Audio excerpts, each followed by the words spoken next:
Muhammad Gaddafi, the former Libyan leader, was one of Africa's rulers who left a very strong mark on the continent. He spent his life reinventing himself and is widely remembered for his push for the United States of Africa. Even after 40 years in power, Muhammad Gaddafi had grand ambitions for his country and Africa. The story of his downfall is greatly centered around love, money, and betrayal, but the landmark he created is still one of the most remarkable in the 21st century. During his reign, Muhammad Gaddafi showed much love towards a particular country, its people, and the president of this country. But at the end of it all, it was this same president, the same one he considered his friend, that betrayed him. So which country is this, and who is its leader? The country we are talking about here is Uganda, and the leader that betrayed Gaddafi was no other than the Ugandan leader who propagated his betrayal. In 2016, President Yoweri Kaguta Museveni of Uganda wrote a letter criticizing the United States and the African Union for their intervention in Libya and the wide Middle East region. He also stated that the US and the European Union had no business dislodging Gaddafi and Saddam Hussein of Iraq. But why did Museveni betray Gaddafi? Before we get in deep into why, let us see how they even got close to each other, how they became friends, and what really happened that Museveni had to betray his own friend. Gaddafi's relationship with Uganda didn't just start when Museveni came to power. Gaddafi had been a longtime friend of Uganda. His relationship with this country he loved so much started as far back as the 1970s during Idi Amin's regime. He provided so much support for this nation, moral, economic, and military support to Amin's government during this period. Each time Idi Amin's government was faced with an attack, there would always be one person who would come to his rescue, sending troops and military support. It was no other person but Gaddafi. But all his support and friendship ended in him being betrayed, as you will soon find out what happened.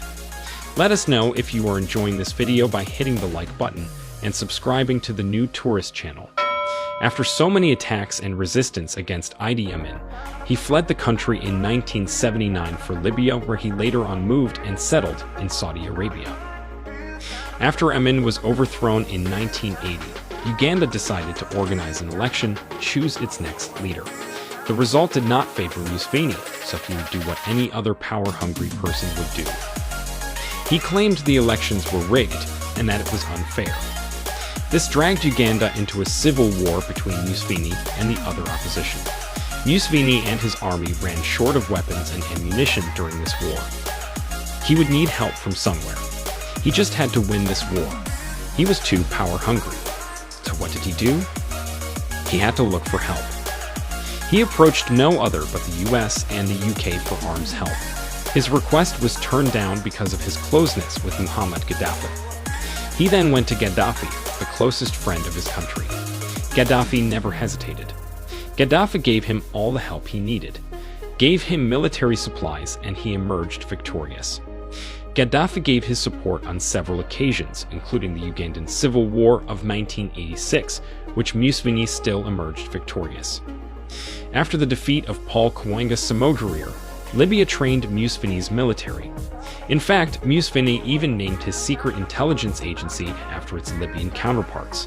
That's how much love and support Gaddafi showed Museveni. Gaddafi visited Uganda frequently, which would make one think it was his second home. He invested a lot in Uganda and built so many infrastructures. Gaddafi, through the Libyan African portfolio, invested and bought 51% of shares in Uganda's telecommunications corporation, Uganda Telecom, and 60% shares of the textile company known as TriStar Limited. Gaddafi even convinced Museveni not to sell Uganda's unrefined oil to Europe and the West. He promised him he'd help him build a refinery and pipelines to Kenya and other neighboring countries. That wasn't all. Gaddafi also made thunderous investments in the finance and real estate sectors of Uganda's economy, which included the investment he made in the Tropical Bank of Africa, National Housing Corporation, Lake Victoria Hotel, and so many other companies. One other fact you have to note is that through Museveni, Gaddafi also funded the RPF rebels after they invaded Rwanda in 1980. The support he gave them included arms that were flown into Uganda by the Museveni regime. That is how deep their friendship was, which is what made the betrayal even more painful. Let us also take a look at Gaddafi's interest in the Turo kingdom. Muhammad Gaddafi developed an interest in this kingdom, located within the borders of Uganda in 2001. At this time, its ruler, King Oyo Miemba, was just 9 years old. Because of his extreme love for this kingdom, Muhammad Gaddafi financed the majority of the projects there, including the construction of the Turo Palace. Gaddafi left a lasting legacy in the Ugandan Muslim community. He contributed voluminously to the construction of the magnificent mosque there, which has a capacity of holding at least 3,000 faithful. This mosque is the second largest in Eastern Africa. Gaddafi even joked with Museveni, asking him to rule for life during his visits to Uganda. He went further, asking him why he even bothered going for elections. On one of his visits there, he promoted one of Museveni's sons in the military from captain to major. In the 2001 and 2006 presidential elections, Gaddafi supported Museveni to carry out his campaigns.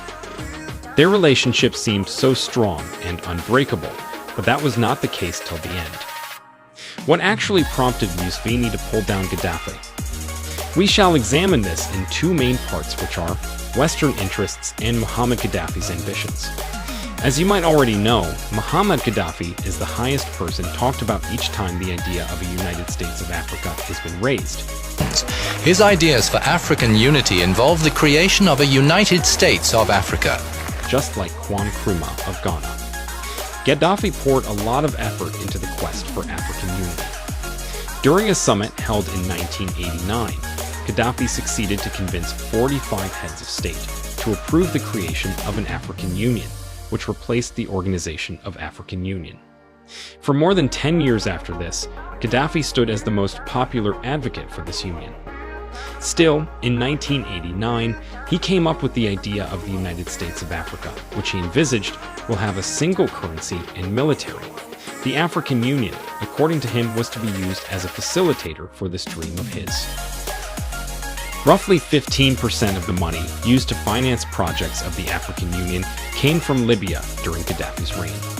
This, however, was a scary idea to Western powers and some African leaders who thought this will distort their prestige, influence, and position in the continent. The idea brought division among African leaders on the matter. Surprisingly, Yoweri Museveni was also against this idea. Museveni was a man that Gaddafi had helped a lot in the past and even made him gain much power in Uganda.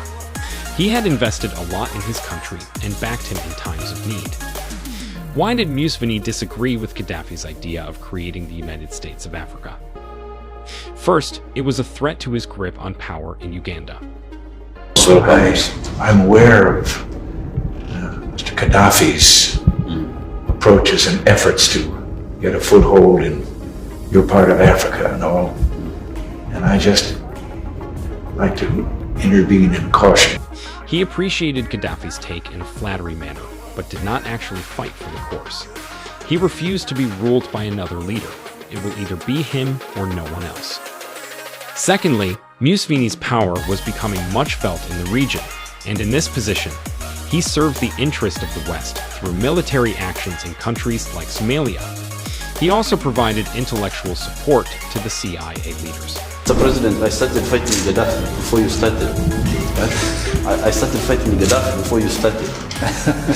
With this, he prioritized the interest of the West before those of his African compatriots.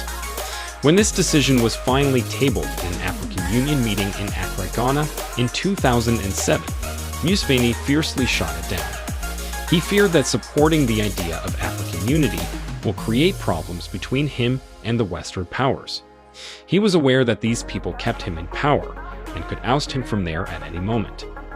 Museveni was also afraid that, upon betraying Gaddafi, he will face some difficulties in his military and financial whereabouts. He knew so well that resisting Gaddafi was far easier than resisting the West. The betrayal of Gaddafi was accelerated by Museveni's reactions. On June 13, 2008, during his son's graduation in the United States, Museveni expressed his consent to the Assistant Secretary General of State for African Affairs, Jende Fraser. He said he did not deem a united Africa necessary due to linguistic and cultural differences. He went further to say that Gaddafi bribed small African countries to support him and made it difficult for them to speak out during African Union and other international meetings. Museveni noted that tensions with Gaddafi, which kept growing, will result in an attack on his plane while flying over international space. He requested help from the United States of America, which he did receive. Gaddafi was not so worried about Museveni's relationship with America, but his popularity in Uganda. When Gaddafi paid a surprise visit to Uganda in 2008, Museveni's government saw it as a plotted attack on their president. During a 37-minute talk at an Arab youth event in Uganda, Gaddafi switched talk and said that he wanted now to work with traditional leaders and not elected presidents to achieve his plans for the United States of Africa. In 2009, he brought together some African traditional leaders to discuss the unity of the continent. When this came to Museveni's notice, he blocked Ugandan traditional rulers from attending the meeting. Museveni had convinced Gaddafi that the United States president at the time, George Bush, removed sanctions on Libya and will carry out investment in his country if he destroyed his weapons of mass destruction. After talks with some British diplomats, Gaddafi was told that Museveni had sold him alive. Declare and then to begin to dismantle the nuclear program and the chemical weapons program. You said at the time that Libya expected some enormous benefit, a very real benefit. And many people in Libya say they're still waiting for that benefit. What is Libya waiting for? What do you expect from the West? ما أعتقدش أن أمريكا I don't believe America fulfilled its commitments and pledges vis-à-vis Libya regarding this point. We have been told that President Bush is a man that honors his own word, and so far we are not so sure of that anymore. What specifically are you waiting for the U.S. to do? What complaint do you have with President Bush? This was Gaddafi's greatest mistake that led to his downfall. He did not own a strong nuclear weapon that could neutralize NATO forces. Museveni since then has been trying to step into Gaddafi's shoes to champion African unity in finance and security. He is strong in some areas, but he lacks the charisma and financial power to carry out this project. He might not be supported even if he achieves this. Even the West will not, because it is the same reason they fought Gaddafi. In 2021, during one of his speeches, Museveni mentioned that the plans of the Western powers were narrow ones, and surprisingly, these are the same people that he had sold Gaddafi to. The mosque, which was built in Uganda and named the Gaddafi Mosque, was renamed 2 years after his downfall to appease their government. Now, close to 2 years after Gaddafi was killed, the Uganda Muslim Supreme Council has dropped the name to appease the current Libyan government. The only thing Museveni could have done was not to blackmail Gaddafi, because he was the only African leader he feared most. It is certain that when Museveni's time to draw power will come, no one will be there to save him. That's where we round off the video on the man who betrayed Muhammad Gaddafi. Hope you enjoyed watching it. Leave a comment in the box below to tell us your mind on this finding, and before we take leave of you, please subscribe to our channel and turn on the notification bell so that you don't miss any of our interesting content. Thank you for watching, and see you in our next video. Thanks for watching. Please subscribe.